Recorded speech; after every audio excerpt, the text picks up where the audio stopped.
Run the North, week 10. That effing sucked. We flipped a coin to determine who was going to talk first. This is Will and Jason, by the way. We're talking Vikings and Bears. Jason lost the coin toss. I'm going to elect to just purge that game out of my system so I never have to think about it ever again. Vikings fall to 4-5. Final score was like, I don't know, what was it, like 27-19. 27-19. Frankly, should have been a lot worse. Our defense kept it that close, but it was, I don't usually get too worked up by Vikings games. When they lose, I am usually pretty even keel about it. This is about one of the, I get these games like not even every season, like about every 2 seasons, I'll have a game that gets me pissed off and annoyed. This was that game. It was just bad. I should say nut soup to nuts. Wasn't bad soup to nuts. We looked good for the first about 5 minutes of the game. We had a lead. Going into half, I think we were up like 10-9, 10-3, something like that. But oh my gosh, after that first quarter, wheels just fell off. I mean, story of the game for sure. 8 false starts at home, just committed by everyone along the line. Justin Jefferson had one. JJ McCarthy had one. I only watched the last drive, but I saw 13 total penalties for 102 yards. And I went, what the hell happened? It must have been a big PI, but you're telling me 8 5-yard penalties? That's brutal for any sort of momentum at any point in the game. 8 false start penalties, -3 in the turnover differential. Kick returner fumbled the ball on one kickoff. Next kickoff, I'm thinking, okay, just don't fumble this one. He fumbles it again. Luckily, I think we got on top of the second one. JJ McCarthy threw a couple picks. First one, not that bad. He was Justin Jefferson. He had him in one-on-one coverage deep, and Jefferson tripped as soon as the ball was in the air, and the defender picks it off. Similar situation with the second pick. He went deep to Jefferson. This is actually the first time he went deep to Jefferson and double coverage got picked. That one wasn't a great throw. Very nearly had a third interception at the end of the game that would have basically closed it out. But we benefited from the catch review that has just been hurting us so much in past weeks, where the nose of the ball just touched the ground a little bit as Roquan Smith dove and caught it and dropped it. Just everyone was out of sync today. Justin Jefferson had like 4 catches on 12 targets. Just a bad game. Just ask me a question, Jason. Here, what do you want to know? So I look at this. It's only an 8-point game, and I only got to watch the last minute. I mean, I was surprised. Like, you look at the stat line. McCarthy, 20 of 42. That's just under 50%. Not great, but 248 yards, a touchdown, 2 picks, 5 rushing attempts for 40 yards. Okay, so they were moving the ball a little bit. Not great, but again, a growing pains game. You're in his rookie year, quote unquote. Why was Jalen Naylor? Why did he have 100 more yards than any other receiver? And why did nobody else run the ball for over 50 yards? I'll start with the first one. Was it momentum? Was it those false starts? Jalen Naylor was the only person that showed up to play. I shouldn't say that. He was just a wide receiver that played the best. Like I said, Justin Jefferson had 12 targets. He had deep targets. Some of his targets were very inaccurate from JJ McCarthy. Either they were not on the same page, or JJ McCarthy was just being very inaccurate with the ball. Jalen Naylor just made some big plays. He had a kind of a wheel route up the sideline in that first quarter. It was like a 60-some yard reception that set us up for that first touchdown. Everything looked great at that point. Went downhill quick. As far as the running game, it was working. Here's just like the kicker on top of this offensive performance. It was like 4, maybe 5 possessions in a row where we, 1st and 10, start off, run, boom, 10 plus yards, or like 8 to 10 plus yards. This, I shit you not, it happened at least 3 times in a row. I think 4 times in a row, maybe 5 times in a row, and it felt like every goddamn possession in the second half. 10-yard run followed by the false start next play, and then we do not convert. It was it was insanity. It happened. Like, if I had to bet, I think it was 4 possessions in a row. Run for a first down. Great. Immediately followed by a false start. So now we're in 1st and 15. I think maybe there was like some different scenarios. Maybe we converted one of those 3rd downs after one of those false starts, but it was just, oh my gosh, the Vikings beat themselves up and down the field today. I mean, the defense did a good job keeping a lid on Lamar Jackson and Derrick Henry for the most part. That's why it was as close as it was. But outside, I mean, special teams, 2 fumbles on special teams, just, you can't win. You can't beat, Lamar Jackson and Derrick Henry and Zay Flowers playing this brand of football. It was just a mess. And it just frustrating. It's not even, because I've had games like the Chargers game. The Vikings did not show up to play and we got our ass kicked. This game, I don't know, was just felt so much worse because the Ravens weren't playing that well. And it's like, we very well should have and could have won that game. And that's what the box score shows me. They didn't play that great. They did not. So let me, I'm kind of jumping in here because I want to ask a similar question, but I want to flip the script on you. I'm going to talk through it to give you a chance to think about it, but I'm going to ask you the exact same question let's pretend you're wearing the other shade of purple. Let's pretend you're a Ravens fan here. Yeah. Now you're coming off, you had 2 back, you're playing terrible, your entire team's hurt. You have a Thursday win followed by a Sunday win or vice versa. Now you're up to 3-5. You're still projected to win. You go up against a team that's kind of figuring out their identity still, and you get your 3rd win in a row in 2.5 weeks. Lamar doesn't play stellar. Derrick Henry has under 4 yards a carry. Lamar only's got 30 yards rushing. Receiving yards is low. Like, it was not great. You didn't capitalize on a ton of penalties because you only scored 29 points. The other team had 13 penalties and 100 yards they just gave you, and you didn't win. So was this like a character win for the Ravens, or just because they're more mature, more playoff ready? Was it just you guys really shitted away? Like, if you're a Ravens fan, how are you analyzing this post game? Maybe that'll help us better understand the Vikings. I feel like it felt like maybe if I was a Ravens fan, it felt like a cheap win. It's like, okay, it's like pizza. Even when it's pretty bad, it's still pretty good. But yeah, it's like you think you would beat the team worse, just given the context of the game and how the bad and disjointed and disorganized and frankly unprepared the Vikings looked. Sure. It's almost like they thought they had another day to get ready for this game, and then they're like, oh shit, it's Sunday, like we have to play today, and at noon and at home. Yeah. And so it's like, I don't know. I mean, I don't know what the IQ is of the average Baltimore Ravens fan. Maybe they're just like, yeah, we won. But I think a lot of crabs running around up there. Yeah, I would think that they would, they should have won better. Maybe I wouldn't say I wouldn't call it a statement victory or even it shouldn't really be a moral victory, because it shouldn't have been as close as it was. Is the bottom line. It should not have been like this down to the wire where like we're not really charging, but like flailing down the last drive of the game to try and win this thing or tie it up. It should not have come down to that. Like, they should have had us out of that ball game by the end of the 3rd quarter. We should have been done. Like, they should have had us cooked. But their offense was just kind of like very whatever. It's like they weren't. It's like they were only going at 75% and still won. It's like it could be that too. I say unique in that it's not a common style that you see often. So you have a baseline that's already prepared for. You have to like completely change a lot of what you do. You can say the same schematically, but you have to add an extra lineman or a different type of stunt or different personnel because they always go so heavy and downhill. Mm-hmm. But that would insinuate big guys on the field, but you have to have also guys athletic enough to contain Lamar. I mean, if I'm a Baltimore fan looking at this, it's like, gosh, man, I'm running on cloud 9. My excuse for the 1-5 start was Roquan was hurt, Hamilton was hurt, Ricard was hurt, Lyman was hurt, Lamar's been out.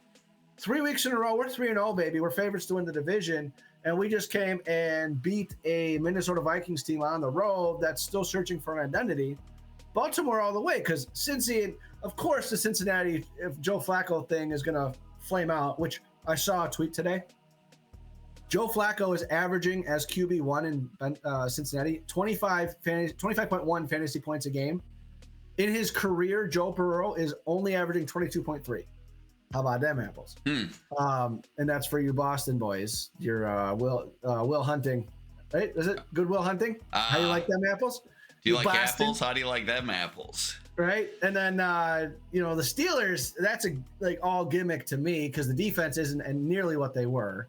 And then we had the just slit your wrist game in the Jets and Browns today. So as far as that division goes, yeah, you're 1-5, and all of a sudden we're talking about them like this is the only team to worry about if we're being honest. Just like the exact opposite of the NFC North, where it's just like go in there, take it away.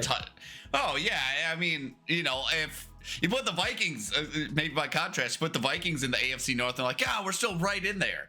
But it's the NFC North. It's like, man, you're kind of counting on one of these really good teams to stumble. It's like there's not a lot of room for stumbling in the NFC North. There's not. And now, so Green Bay, this pisses me right the hell off, is still leading the division after this week. They haven't played yet. They're still 5-2-1. That half a game to Dallas, which they're giving us so much shit for. Like, oh, they blew out Dallas, and they tied them the next week. Bears 6-3. Detroit's playing right now. They're up 14-3. I think I saw the score was against Washington. And then Minnesota's 4-5, which again, being 4-5 at the bottom of the division, that's just like holistically, that's a scary thought. Forget being a Vikings fan, but like the whole rest of the conference, that's the best, worst team in the entire NFC. So, I mean, that's the Vikings, though. We're always the best, worst team. Like that sums us up perfectly. Best team to never win a Super Bowl, baby.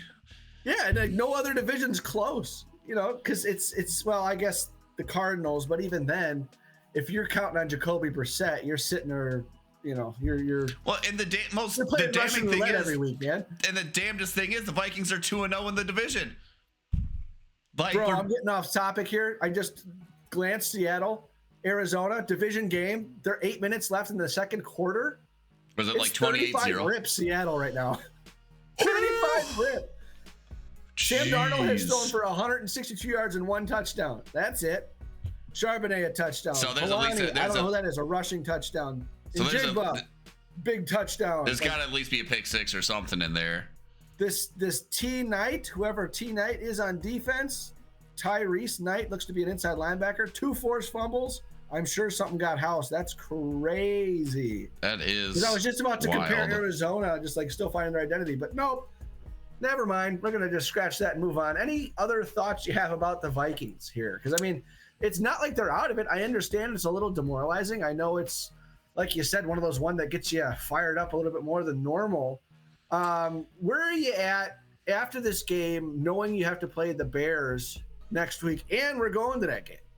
How do you feel about that as a Vikings fan? Before that game, there's a whole nother frustrating element that I completely forgot to even bring up, which has been a bit of a theme in JJ McCarthy's games. Really reared its head in this game. I think he had like 6 balls batted at the line, like 6, maybe 7, maybe 8. He's not short. That's on the lineman, if you ask me. That's my gut reaction. No, I mean, you look at the throws. I mean, he's throwing them here. I mean, he throws them here. So, like, they're not that hard to hit down, which I wonder if that's... Like, these are Favre-type missiles that are coming out. Like, and that was my comment at the end of the game. Scramble, scramble, scramble, looking, and just a piss missile. Like, he threw it through Aaron Jones Sr.'s hands on that last one. I'm like, was he trying to, like, throw it through his chest? Was he trying to blow up a zombie here? Like, what is going on here? Yeah.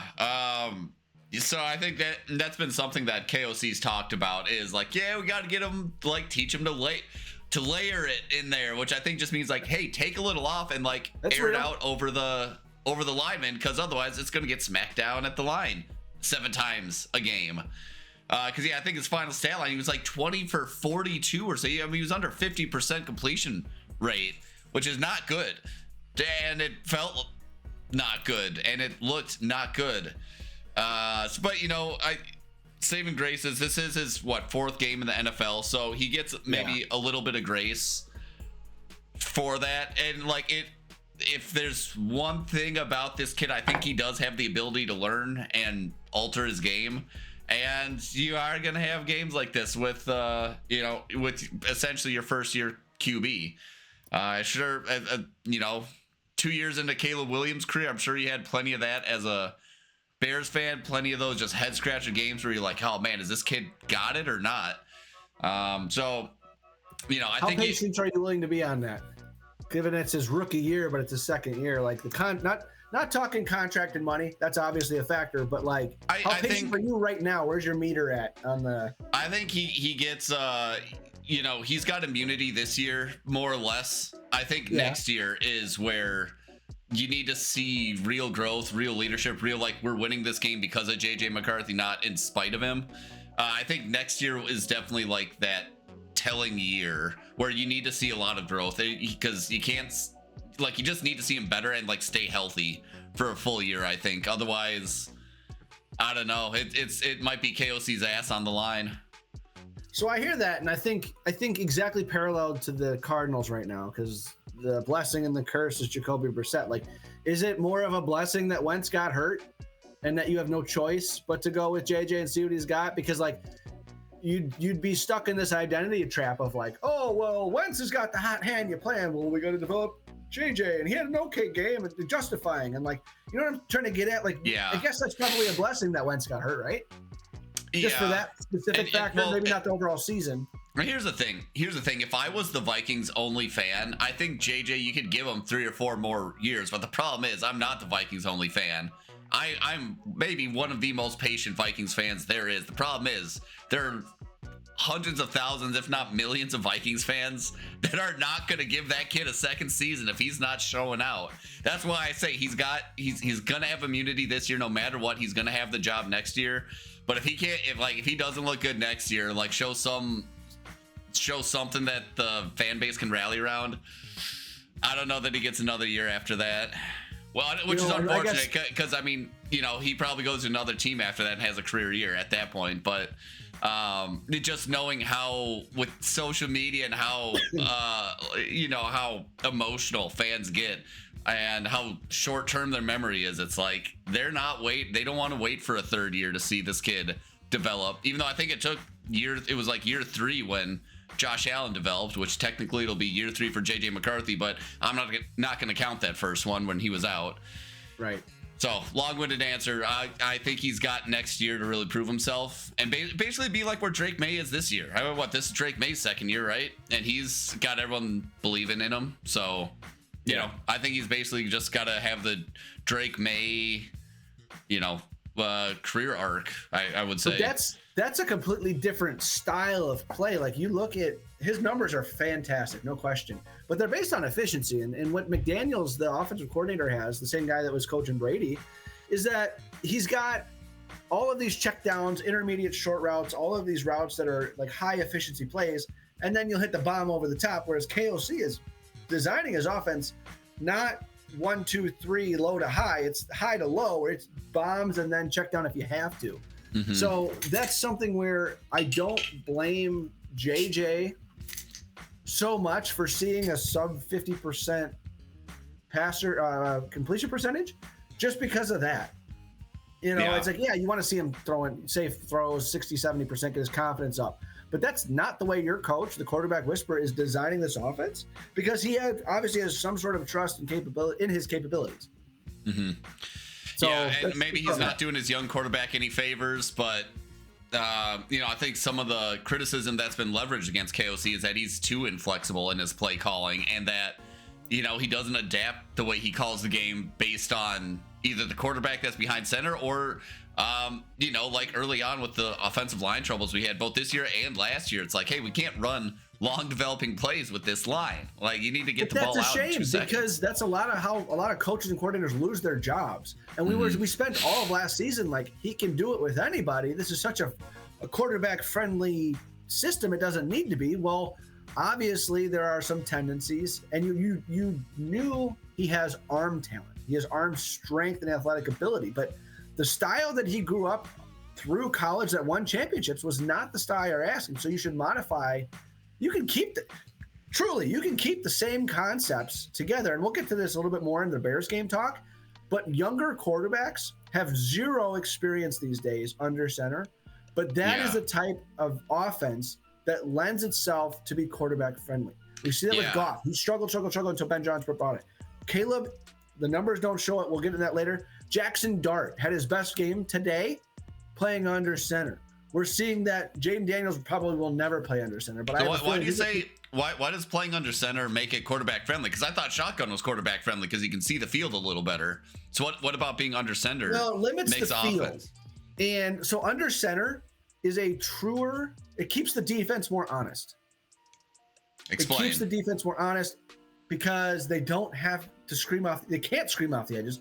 Because if I take the snap and I turn my back to the defense, you can't see the ball. You have to, you can't sell out run, you can't sell out pass. You have to read. So that half a step, a game of inches, that half a step makes a difference. And interesting. If there's an actual play fake, it makes that an extra step and a half, 2 steps. It makes a difference. But while that's happening, you're hesitating as a pass rusher, and my routes downfield are developing. And so is separation, because it's not that the defensive backs aren't talented enough to keep up. It's impossible to cover for 4 seconds. It just is. It's not, because you don't know where they're going. Right. So it's part of it. Not to mention, you hear this so much since Brady and Manning, is the pass route combination, the timing and the rhythm is tied to the quarterback's feet.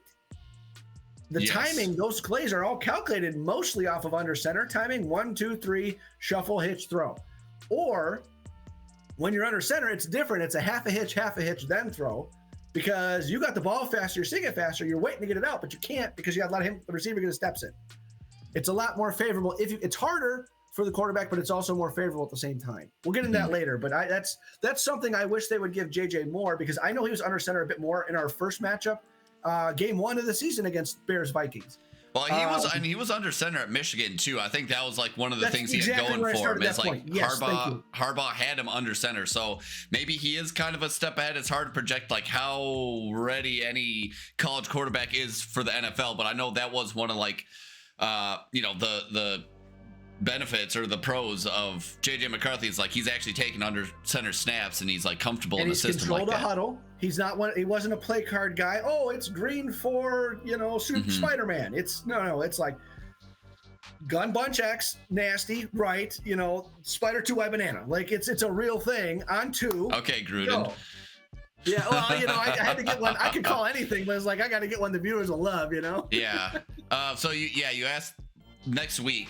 What am I expecting for the matchup? I will say, I think we are gonna have a show next week. I think it's gonna be high scoring. I think it's gonna be a high scoring affair.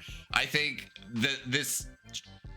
I want to say it's a shellacking. It wasn't a shellacking, but this just dog shit performance from the offense will wake them up, and they'll figure it out. I think they're gonna figure it out. I mean, this is a team that knows they're on the precipice and needs to beat the division opponents.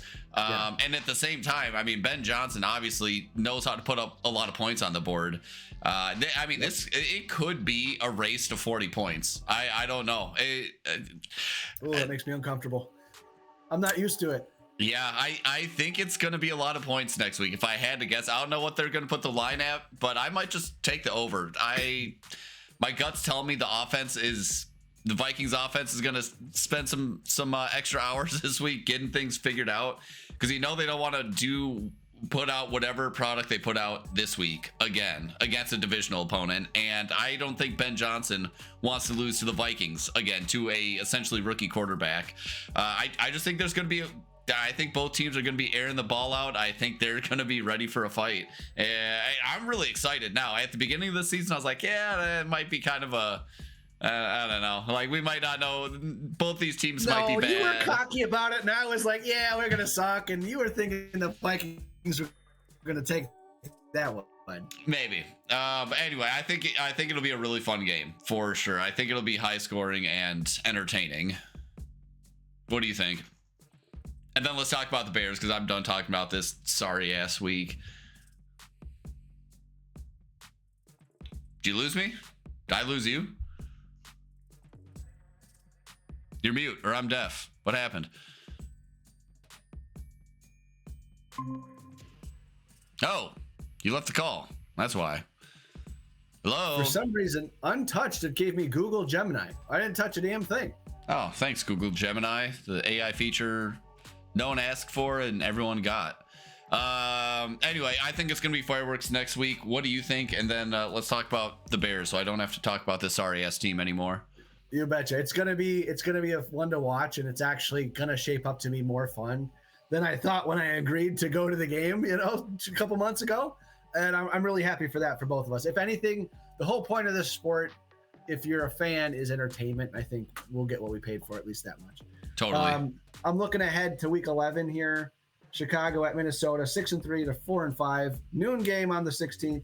Today is the 9th. Week ahead of time. Minnesota, the line is Minnesota favored by 3. So Minnesota minus 3. Really? Over under at 46.5 points. So I'm absolutely hammering the over. Yeah. And I'm just surprised the Vikings are favored. I feel like that line will move for sure. Well, I think why the minus 3, because that seems like a traditional, like, give them the field goal at home. Sure. Because again, you guys won. I mean, that game was all Bears the first 3 quarters, and then you guys came back. Whether you guys won or we imploded, you'll have to go watch the first episode this year. But yeah, I think it's going to be fun. And I'll digest the Bears game here in a second, and then we'll kind of ramble that into a little bit more. But before I get you off the hook completely for the Vikings game, give me thoughts on your 3 words for the 27-19 loss to the Ravens at home. Both teams end the day of week 10 at 4-5. You don't have a bye week going forward. So tell me the 3-word analysis for this Ravens-Vikings game at home. Yeah, I got 3 words for you. Deja vu. And I know that's 2 words, but I don't care. It's 3 syllables. And that is just to describe the 5 possessions in a row in the second half where we turned a great run into a immediate false start. It just blew my mind. I cannot understand how that happened. And just encapsulated the entire game for the Vikings of just self-inflicted wounds. You shouldn't be getting false starts at home. You shouldn't be getting 8 of them. It doesn't make sense. Get better, do better. Get better, do better. I love that. And disclaimer for those in the audience, we do reserve the rights as podcast hosts to take artistic liberty with hyphens in this show. We can take a hyphenated word and make it 1 word or 2 words at our discretion at any time. Right. Fucking deal with it. Get better. All right, I'm gonna steal the mic here. I've got 3 or 4 little segments to get into about this win. The 2-7 Giants came to see the 5-3 Bears at home. It was a cold, windy day with some snow. It didn't accumulate, but it was definitely an effect. So much so that it affected the coaching decisions on 4th downs. If it was anything close, they were going for it, because I think we had the most 4th down attempts in a football game in 25 years. I think the announcing was saying. Wait, the most 4th down attempts in 40 years? Yeah, that was crazy. Really? Pull up these team stats here. Yeah, see if you can find it. Let me know when you find it, and I'll keep talking. It was like they were allergic to punting, though. Is like backyard football in that sense. Caleb continues to lead the league in avoided sacks. Just an overview of the game. He's kind of like the Houdini and shoulder pads there.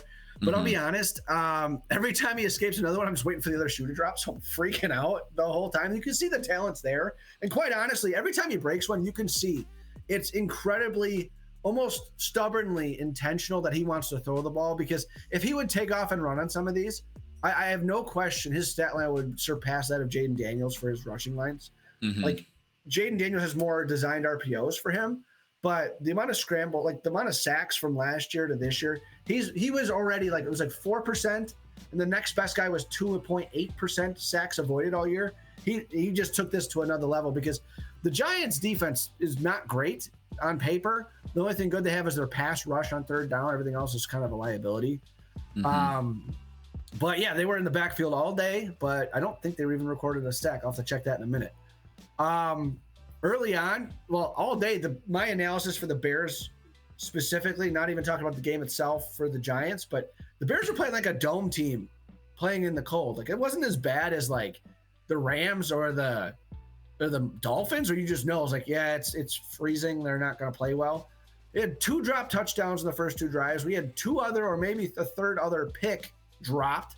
Like, this game could have been put away. Not to mention captain 3rd down, Olamide Zaccheaus, number 14, had 3 drops. He dropped one of those touchdowns and 3 3rd down conversions drops. So the entire chemistry of that, I don't know if it was just a bad day. I don't know if he had something happen in personal life, but like, that affected the game early and often.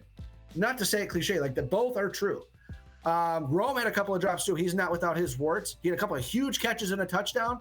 But there was one towards the end there. They're trying to come back in this game. And it was a deep, skinny flag, and it hit the first and second digit, and he couldn't haul it in. So I don't know if you got to turn and jump to cut it off, if you got to dive and extend, but like, touch it, you got to catch it. It's a tough ball to catch. I'm not discrediting that, but you got to have it. Overall for Rome, though, I will say he put the haters or his dad to rest. Hopefully he shut his dad up as far as the number of targets, catches, and production. We'll take that.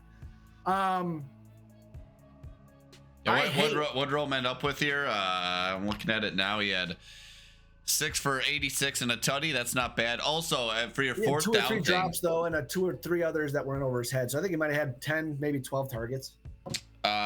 Fourth down conversions. Bears 1 for 4. Giants 1 for 4. Which I thought there'd be more than 8 attempts for like a 30 or 40 year record.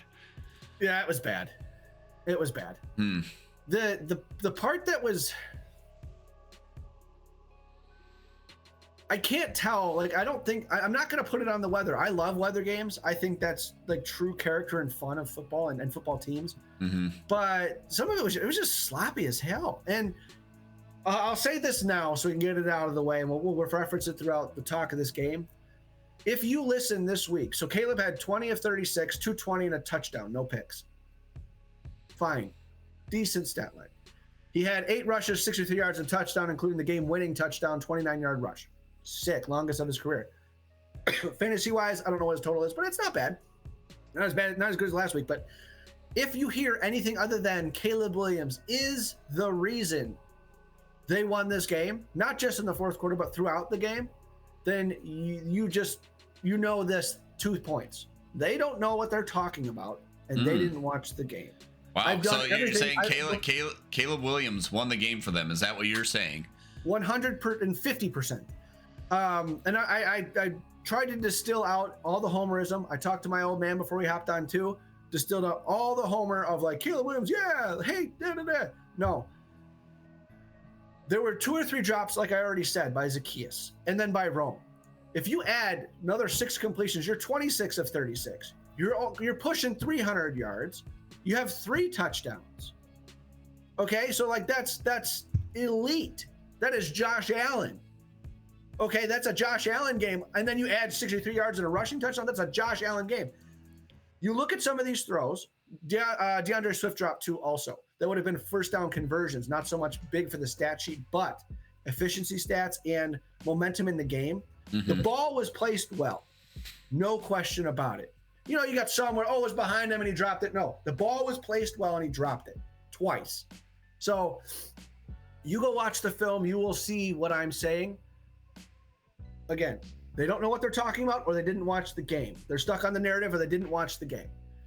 When you come to the defensive side of the ball, the Bears, like, I'm so over. Like, I thought it was cool for a minute. Maybe it was just too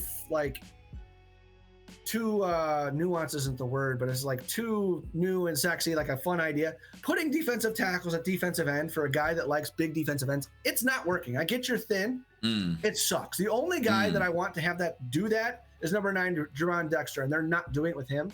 91 sucks. The guy that we traded for looks like a Montez clone, but not Montez talent. Fine, serviceable, but not that great. Dio Dangbo, same thing. Like, let's not put them out there. It's an all or nothing scheme. We don't have the corners. We're down to our 4th corner to start. Like, we know that, or 3rd, 4th, depending on how you rank them. You don't have a pass rush. You don't have the talent built for this because your first year of a transition. We got to, I'm not saying do something different. I can see the appeal to it, but man, it's real tough when your scheme is to put 7, 8 guys on the line, confuse the shit out of the guy, and the rookie quarterback is able to diagnose it, get the ball out early in the flat for a 1-yard route, and you get 15 yards on 3rd and 1. Like, that happened multiple times, or a scenario very similar to in this game. Drives me fucking nuts. Yeah. Well, tell me about C.J. Gardner-Johnson leading your team in tackles, including 2 sacks. What's that about? I was excited last week to see that. This week, like, he just cemented it. Like, he's got some attitude, some swag, and he's around the ball all the time. I'll be honest, I did not know you guys had C.J. Gardner-Johnson. Well, you wouldn't have, because we didn't talk about it last week because we signed him last week. He is brand new. Yeah, we signed him. We signed him like midweek before the Bengals game. He started as the slot defender, that hybrid safety corner thing, which DA needs a stud, and he has it when Kyler Gordon is healthy. But that's not been a thing his entire career. Mm-hmm. He was drafted by the Saints, played with the Saints for several years, so his picking up the defense was real easy. He's everywhere, and the thing is too, he's a cancer in the locker room. That's why he was with Houston earlier in the year. Great defense, number one defense, if not top three this year. He's been caught in, I listen to a lot of the local podcasts, and we even listen to some of the Giants guys on those local podcasts. Mm-hmm. CJ Gardner-Johnson's like, all right, he was asked specifically about his locker room cancerousness and talking shit on the game. He's like, hey man, I'm not going there. I want to stay on this locker room. He's like, okay, but he's well aware of it. And we have more of a veteran presence now, 3 years removed from when we couldn't draft Jalen Carter for a lot of the same shit. So that was cool to see. It's not just that he's talented. He's got a swag. He's got an edge. You need that, especially on defense. And one thing that was kind of driving me nuts, and I guess I don't know enough about, I like Jackson Dart's moxie coming out of the draft. And then to see him get used by the Giants a little bit different than you would a rookie or any other quarterback, I guess, running a ball a lot. They run this RPO, and it absolutely destroyed the Bears, where the RPO looks like it's designed to be the first read of a downhill quarterback power, because they're pulling the guard and tackle from the weak side to the strong side. So it's like, if that's not there, then you let it go, as opposed to reading the DN traditionally. Because he scored twice on runs like that just totally took over. Last couple points about the Bears offense, and we'll get into questions here. I was a little disappointed. I know Monungai had the big game last week, and we knew that wasn't going to replicate. And I'm not even going to talk about Loveland in that sense, because that wasn't going to replicate either. But what I've noticed immediately, and I want to watch this the rest of the year for the Bears offense, is it should be a 50-50 split-ish, 60-40-ish. I don't care about who starts. I care about efficiency of touches. Monungai should be the first drive back every time out of both halves and alternating. Meaning when he gets 3 or 4 touches downhill, Swift... He's beating guys up. Swift runs better. Like, the defense doesn't adjust, and he's way more efficient, because at one point Swift had 4 carries for like 50 yards. It was just totally different than the opposite, where Swift starts the game and then Monungai runs. It's a completely different scheme. If you run downhill that way with the attitude and style, it opens everything up way differently. So that's one thing I'm going to really watch in our running back tandem. It's definitely not even close to what Detroit has. So don't confuse me by ever from here on out to try and associate that. But Monungai needs to run the ball first.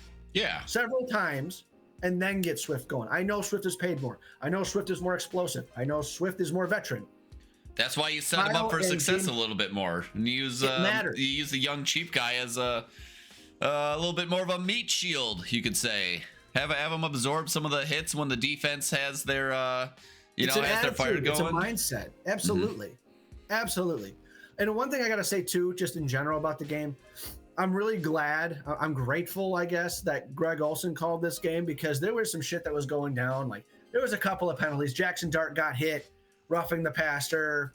Okay. There's nothing the defender could do about it, so it was kind of bullshit. But at the same time, that's the rule. And Greg Olsen took the time to talk through that rule so that the fan base could understand and kind of chill the fuck out. The stadium was going nuts the very next drive, because Caleb was sliding and he got hit. He got kneed in the back of the head on the slide. Everyone's freaking the F out. And Greg's like, yeah, I get it. The fan base here is out for blood, but that's just not a penalty. I get why you'd want it, because the last one was kind of ticky-tack and it was the rule to a T, but game flow maybe not. Like, I'm so glad there was 3 or 4 different instances throughout the game where he explained it well, rationally, and didn't leave anything like incendiary, where Aikman did it, and whoever the numbnuts after that game, after we played Washington, 2 games in a row, were just repeating the same bullshit. It was a real, like, football heads can have a conversation about that rationally, whether you vehemently, whichever end of the spectrum. I vehemently you can say, I don't like this, but that is to the rule of the law. Let's be sensible. Absolutely. So I'm really, really grateful walk away from that. Just a little bit of just sanity to, okay, I'm not crazy. Yeah. My closing thought, we've been talking about Bears identity about this time of year. But I said by Thanksgiving for sure. I would like to know by Halloween. Greg Olsen or his counterpart said on I think it was Greg though, on the broadcast, they do a lot of things well. They do on offense, on defense, they're still figuring it out. But if they're in the fourth quarter, Coach Johnson said this, if they're in the fourth quarter, they're going to be there. And, we're going to have a chance and you don't want to be in our way. Sweet. I totally agree with that. But as I'm going through trying to figure out what their identity is, I had the introspective moment of like, no, the Bears are figuring it out because they're scoring all these points. It's a different identity. I'm in on it because you got an intense, maniacal coach. I have to figure out my identity now as a fan because I'm looking at all these quarterback scrambles and I'm just sitting there waiting for the other shoe to drop. I'm looking at the fourth quarter going, oh God, how are we going to fuck this up? Like specifically today, Caleb got away on a 29-yard touchdown run with a minute and a half left to go, minute 47. He scored. I'm like, yeah, they scored. I'm not going to worry about them scoring because we don't know if they're ever going to score. And we'll just worry about the game as it comes. And, that's the thing. But then I find myself like, can't be happy with anything because like, oh no, there's a minute 47 left and you have a veteran quarterback and 2 timeouts and the Bears defense couldn't stop an immigrant under the Biden administration. Like it was that bad. And just sitting there, it's like, oh my gosh. And you sit there, it's like, oh my gosh, I need to chill out a little bit and appreciate it because Caleb Williams is the man in the fourth quarter. Defense, they're there. They make a play when it matters. And that's something we haven't, and the broadcast said this, we haven't seen this from the Bears in 20-something years. And I totally agree. And I just am not comfortable like submitting to that because you see that in the teams that can do that, the fan base that can do that, Chiefs fans, they're down. But you know that the quarterback and the team will just find a way. The Bills, they're down. But the quarterback will just find a way. Not today. Eagles, Rodgers, Tampa Bay, Rodgers of old, like just those teams was like, all right, it doesn't matter. Obviously with Brady, obviously with Manning, but it's like, I'm not hearkening us to that, but there's a similarity there. If they can do it enough times, maybe we start talking about it in a different light next year or two, but it's that same type of characteristic or that same kind of trait that's like, oh man, like there's zero confidence, obviously. He's starting to believe. But I know I lied. I said I was willing to get hurt again, but now it's like, oh no, there's so much good. It's like, oh my gosh, it's gonna hurt more. That is how it works. As a Vikings fan, I can assure you, that is how it works. It's gonna hurt more. Amen. The more excited you get. Random thought that just came into my head. The Vikings always do. I don't know if the Bears do this, but they do these like locker room. Yep. Series, like they give the player the microphone and have him like interview the other players, and the question was like, what do you spend money on that you or like spend too much money on that you shouldn't? A lot of players are like jewels or clothes or whatever. You know what JJ McCarthy said? His baby? I don't know. He said mutt coins. Did he spend too much money on mutt? Yeah, he's a mutter, dude. Maybe he's one of the guys that just has absolutely blown us out because I'm fucking trash at Madden. Oh, dude, yeah, that would be wild to bring NFL concepts. Like I know you got that Kurt Benkert guy that does it. Yeah. But a guy that can like, we talk a little bit on the mic. It's like, hey, you got too high. It's either this or this. You might want to look for that. Like this guy's like diagnosing like down to the yard. I'm not talking about like the generic. He's like, oh no, he's got a 3x3 apex alignment as opposed to a 5x2. It's definitely this. Like, oh my gosh. Yeah, I don't know if that's a good thing that I know. Like, I don't know if that's a good thing that your quarterback's a big Madden guy or a bad thing. It's like, I don't know. Like this isn't a video game, but like, I mean, are you going to give it Tyler Murray vibes? Is that what you're insinuating? Well, you almost took the words out of my mouth because I hadn't thought about this too much. I was going to say, at least he's not playing Call of Duty. Like, I guess I prefer, that's where I'm at. It's like, I prefer my QB to play Madden than Call of Duty. So like, at least he's got that going for him. Well, and isn't it funny that Kyler got hurt in October again? That's when Call of Duty always drops. Yeah. He's on IR now. Oh, gross. But yeah, I'll leave you with the 3-word here. It's just gonna be find a way. It's more than an identity. It's a lifestyle. It's a grit. It's something you want to get behind, and I think overall it's gonna help me. They're still gaining trust from their fan base and from me. It's a lot of exciting plays, a lot of fun plays. It's a lot more fun than it was last year and years past. Good or bad. Totally. But finding a way is just going to be an attitude, a lifestyle, and then it's going to require trust. And like this, they gained a couple points of trust. I'm not full blown. Oh, I'm not worried about it, because if it's a similar game script going into your game, our game next week, I'd be sitting there like, is someone going to throw a beer on my head? Like, you know what I mean? Mm-hmm. Yeah. Oh, sorry. At US Bank Stadium. Yeah, it's like, because I'm debating. Do I wear the classic navy Urlacher? Do I wear the white Roquan, the white Marshall, or the hot orange Khalil Mack? Don't wear Roquan. Don't wear Roquan. I'd say Brian Urlacher. I think that's the move. Is wear the classic Urlacher. All right, we got to vote for Urlacher. Let us know in the comments, and then I don't know. I'm sure I'm going to get overruled by my wife, but we'll see what that ends up being. Or I might bring them all in the car and we'll have the wives duke it out. Let Sal and Kels be like, yeah, are you going to get mobbed in this one or not this one? I think Brian Urlacher gets the most respect. I mean, I said not Roquan because he was being a punk in our game tonight. Oh, you just played him. Yeah, he was being a punk today. So I'm like, yeah, don't do Roquan Smith. That's a little rubbing some salt in the wound there. Okay, and what was the last one you said you had? Brandon Marshall White, Khalil Mack orange. Yeah, I think Brian Urlacher is the least likely to stir up trouble, but maybe you want to stir up trouble, so you know. We'll see how feisty I'm feeling come Saturday night. Put it out on my bed the next day. Let's talk fantasy. To add to the stress of that Vikings game, this shouldn't be a stressful thing, but I have Jonathan Taylor on all my teams, and on my most important team, after he put up 50 points and that game was over, I was at a 45% chance of winning, which I was just sick about. I was like, there's no way this guy's putting up 50 points and I'm about to lose this game. I was going to be so mad. Luckily, that situation has remedied itself. Main league, I'm up to like 94%. So we're not wasting Jonathan Taylor's 50-point game. Luckily, in fact, we're winning all of our games this week. So sweet. Guillotine League still not sweating.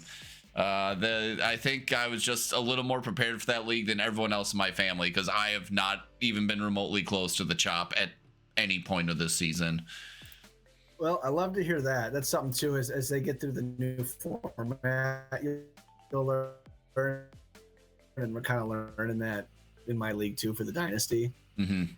All right. Well, I'm looking at my leagues here, the ESPN league. I'm playing the worst team in the league, and I'm up 30 points. It's looking good. Well, after I put up a whopping 183. I put up 183 last week. Ooh. And I beat the only undefeated in my team in the league, which was my wife. She was not happy about that. But that was 183. I haven't put up that many points, I don't think, ever. That is, that's pretty sweet. Yeah, how did you put up 180? How did I put up 183? I think I had some help from the defense. Hang on, you need the defense to have a huge game for that to happen. But that's exactly why I hate having defenses and kickers too. Oh, it's spinning. Hang on. Let's go to last week though. And then the other league, I'm gonna get waxed this week. I'm absolutely expecting that though, because I've got Javonte Williams and I've got Pickens on bye, so I've got two flex guys that are trash. Real quick though, box score on last week's game: 183.6 to 92. Caleb had 38.5. Jahmyr Gibbs had 5. Cooks had 13. James Cook. Marvin Harrison 22.5. Pickens 13.9. Brock Bowers 43.3. There it is. 8. Seahawks 11. Badgley 12, the kicker. And then I had 22.9 on the bench with DJ and 13.5 on the bench with Wandell. So either way, I was smoking this person, my life. Optimal lineup, I easily would have passed 200. Easily would have passed 200 if I would have sat Jahmyr Gibbs and put Monungai in to start and then DJ Moore. I easily would have cleared 200. Jeez. Which is wild. Also, good football game, good football day, good fantasy day. It sounds like for you. Well, that was last week. This week, I'm beating the the brakes off the worst team in the league. That's fine. Yeah. Again, the league that I care most about, I'm down 80 to 75 right now. I've only got Devontae Smith to go. He's got his entire team. He's got McCaffrey playing right now, Puka Nacua to go, AJ Brown, Goddard. So there's a good chance those are some heavy hitters there. Yeah, so the final projection is 88.5 to 132. So, but again, this week I wasn't expecting a win anyway. But my future outlook is I'm pretty much through my bye weeks. My only concern is quarterback, tight end, which I kind of knew that coming into the year. This week I traded away Daniel Jones on a 1 year and a 3rd round pick for Colston on a 4-year pick. So I've got my future tight end, which I'm excited about. I just got to figure out, am I playing Colston Loveland or Mark Andrews week to week in a PPR? And then I'm keeping Isaiah Likely as my 3rd tight end and my handcuff to Andrews if he gets hurt. Other than that, like my starting lineup, I'm feeling pretty good about. Oh, and I got Tony Pollard on bye too. So nice. Williams and Pickens will be starting for sure. And then I got to figure out quarterback Bo Nix or Mariota for most of the way. Ooh. I've got Brock Purdy and Jaden Daniels on IR, but Jaden Daniels could be back before the playoffs, which would make me feel real confident. If I only have one, because honestly, this guy that I'm playing right now, he's probably going to win it this year. And he went in all in this year. He doesn't have a 1st round pick or a 2nd round pick. He's got 2 3rd round picks and he's got like no money for next year. So he's all in. Him and one other cat have made that full transition. Myself, just punting on this year and building up for the future, you mean? No. They're going for the ship this year, those two guys. Oh, I see. I'm 7-2 right now. I have the best record in the league, and after this week, I'll be tied for best record in the league still after losing. And we've got, next week will be 11. So we got 11, 12, 13. We got 3 weeks to go before the trade deadline. I'm going to try shopping Bo Nix. I'm sure no one will bite. If they do, it'll be for a late pick. And then I got to decide if I want to franchise Daniels or not, which would solve my draft problem. But the only other asset I really feel confident in trading, I'm not trading James Cook. I'm just not. But Nico Collins is one I'm going to float out there because I'm paying him $39 this year and $45 next year. So it's one that I'd like to get a similar product and a pick for a cheaper contract. And I'd like to see if I can sell him to a guy that's going all in this year. So that's kind of the phase here. I got 2-3 weeks to work on something. But now that I got Colston Loveland and my tight end figured out and picking up Jaden Daniels for $17, so he'll be franchised for $20 next year, I feel pretty good knowing I've only got $45 to spend on 5 positions. Yeah, it sounds like you got both. One spot and a bunch of $1 guys. Yeah, you got the short term and the long term lockdown, it sounds like. Yeah, and if it wins me money this year, I mean, I get top 3 in the league, that'd be sweet. It'll be iffy. I'll probably be sweating, and a lot of it will hinge on, that's the one threshold I'm waiting on. It's going to hinge on Jaden Daniels' return. Does he come back this year? They just said that he's going to get reevaluated at the bye week, which is going to be week 12, the week before, the week before our trade deadline. But then he comes out of the bye and plays Denver, which is an elite defense. So if they decide they play Detroit right now, Miami next week, if they're still in the playoff hunt, he'll probably come back. If they're not, he probably won't. So that'll affect my fantasy season. Right. And if how much I'm willing to sell or not in that last week. So we'll see. A lot of options. I gave myself a lot of flexibility. Brock Purdy could come back and do some stuff for you, I feel. Yeah. And he's under contract next year too for $2. So I feel real good if he's going to be my backup quarterback next year if he's healthy. So those 2 guys, do I trust them enough? Am I in a good enough situation to make a strong push? Because right now I've got a pretty solid team, but I don't have any studs that are projected 18, 19, $20 or 20 points a week. Yeah, everybody's that's in true. that 13, 14, 15, maybe 16 range. So it's like I got a solid team. It's a good team for the regular season. I'll get a good record. But that's what I'm trying to manipulate for, to have a little bit more spending room, get rid of a decent contract to go all in. And next in the auction, buy a guy or 2. Because that's what'll happen. If I get rid of Nico's contract, I'll get $40 back. And I can spend that on anybody. Sure. And then we'll see. So I got a lot of flexibility I'm excited about. Yeah, well, I'm pulling for you this year. I mean, you might need more than a little luck to win it this year, but if not, I mean, you're setting yourself up for success in the future. So I feel like you're kind of winning either way, you know? Well, because that's the thing, is it's a dramatic fashion. If I push hard, I got to win. Because if I don't and I just screw myself for a bad draft pick, then you're in then trouble. What did I do? You know? Yeah. Well, yeah. Wish you the best That's of what luck. I got for today on the fantasy side. I guess the last fantasy note is I am in the running for my Pick'em League this week, so we're cheering for 1 point off, and I just need a couple things to go my way. Where's the app? Where is the app? Luckily, the Bears helped me out. Nice. Yeah, not everyone picked the Bears. That's in like first, second place right now. I need drum roll. I need Pittsburgh to win. That's gonna be big. I need Pittsburgh to beat the Chargers, and then I need Philly, and then I need Philly to beat Green Bay, and I'm in there. I picked 2 real tight games. Oh boy. Yeah.